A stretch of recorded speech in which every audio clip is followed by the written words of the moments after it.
চারিথ আশালঙ্কা ও কুশল মেন্ডিসের জুটিতে হাঁসফাঁস করছিল বাংলাদেশ। শ্রীলঙ্কার জন্য ৩০০ রান যেন সময়ের ব্যাপার, কিন্তু ডেথ ওভারে ভেঙে যায় ১২৪ রানের এই শক্ত জুটি। শেষ ১০ ওভারে দারুণ বোলিংয়ে মাত্র ৬৩ রান দিল বাংলাদেশ, নিল ৪ উইকেট।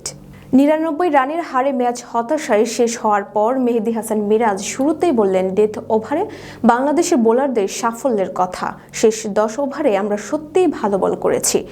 এখানে বল করা সহজ নয়, কারণ উইকেট চমৎকার। তাসকিন, মুস্তাফিজুর ও স্পিনাররা খুব ভালো করেছে।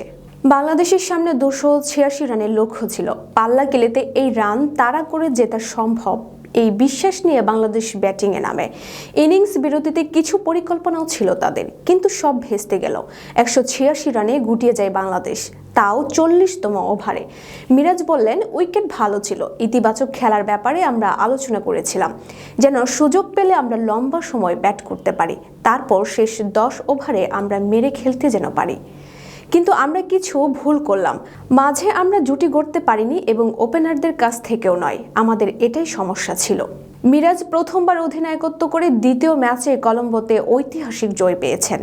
প্রথমবার শ্রীলঙ্কায় সিরিজ জিতে ইতিহাস গড়ার হাতছানি থাকলেও পারলেন না। তবে এই দলের ভবিষ্যৎ নিয়ে আশাবাদী তিনি।